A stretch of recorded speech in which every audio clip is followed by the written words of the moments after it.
Bonjour Jean-Marc, bonjour Emmanuel Le Chypre. On va parler de cette taxe Zuckman allégée, light, un impôt de 3% sur les patrimoines à partir de 10 millions, en lieu et place d'un impôt de 2% sur les patrimoines de plus de 100 millions. On en pense quoi, Emmanuel Le Chypre ?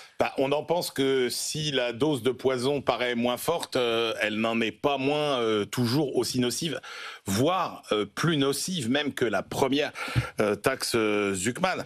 Parce que, alors d'abord, c'est quand même un modèle du genre, cette proposition, donc de 3% de surtaxe sur les patrimoines de plus de 10 millions, donc 10 fois moins que ce qui était initialement prévu. Parce qu'il faut quand même voir, moi j'ai besoin de l'avis du professeur Jean-Marc Daniel sur la définition exacte. Alors déjà, les entreprises innovantes, puisque l'idée c'est que cet amendement précise que les personnes qui détiennent plus de 51% des droits de vote d'une entreprise seraient exonérées, mais à condition que finalement tout ce qui est revenus financiers, donc dividendes, loyers ou plus-value, ne dépasse pas la moitié des produits totaux de l'entreprise. Alors j'ai essayé de trouver ce que c'était qu'une définition des produits totaux de l'entreprise. Il y a une définition économique, mais qui je ne trouve pas très pertinente, donc je ne sais pas ce qu'on entend par là.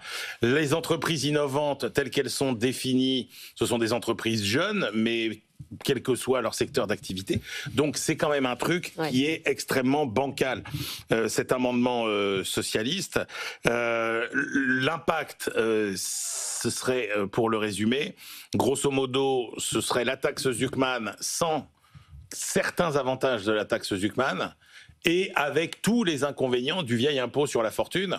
Et ça, c'est quand même le pire qu'on puisse imaginer. Qu'est-ce qu'il y avait ?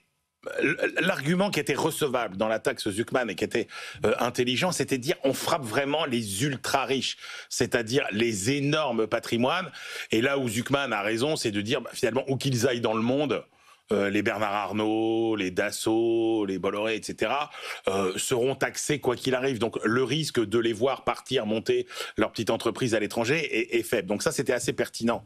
Mais là, en frappant des entreprises qui font plus de 10 millions de chiffre d'affaires, même s'il y a certaines exemptions, vous tapez le cœur des ETI, donc vous tapez des entreprises dont on n'a déjà pas assez, dont on a besoin en France et qu'on n'en a pas assez. Ouais. Donc c'est le pire de l'ISF et le pire de la taxe Zuckman, en fait. Est-ce que vous êtes contre cet avis ? Je ne suis pas sûr, Jean-Marc Daniel. Écoutez, je suis assez sidéré de tout ça. Il y a deux réflexions qui me viennent à l'esprit assez naturellement.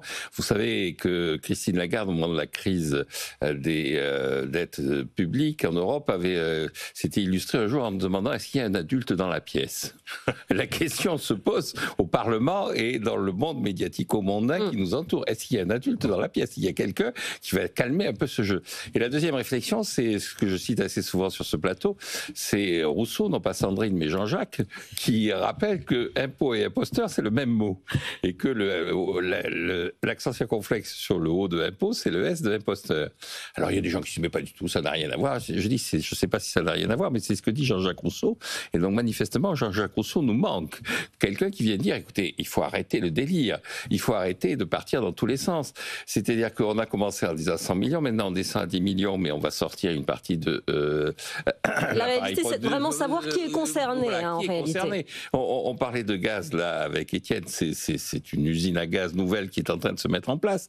Et donc, on est en train, effectivement, d'imaginer de plus en plus d'idées toutes les plus farfelues les unes que les autres, et avec comme conséquence que effectivement on jette un discrédit sur ce pays et sur la capacité effectivement de se développer de ce pays qui est absolument effarante. Il y a des choses simples, par exemple, là aussi dernière citation, dernier personnage à mettre en avant, Michel Rocard. Michel Rocard, il avait dit la chose la plus grave qu'on devrait comprendre, c'est de considérer que l'ISF doit être une revanche sur les riches. On est effectivement là, son parti n'arrête pas de réclamer une revanche sur les riches. Ce qu'il développe sur le plan idéologique, c'est une revanche sur les riches. La deuxième chose, c'est qu'il a créé la CSG en disant l'avantage de la CSG, c'est que c'est simple. Alors effectivement, un point de CSG, c'est 18 milliards, on sait, tout le monde paie. Bon. Et là, il y a des idées comme quoi il va falloir rendre la CSG progressive et puis il va falloir supprimer un point de CSG, mais pas pour tout le monde, parce qu'il ne faut pas que les riches en profitent, etc.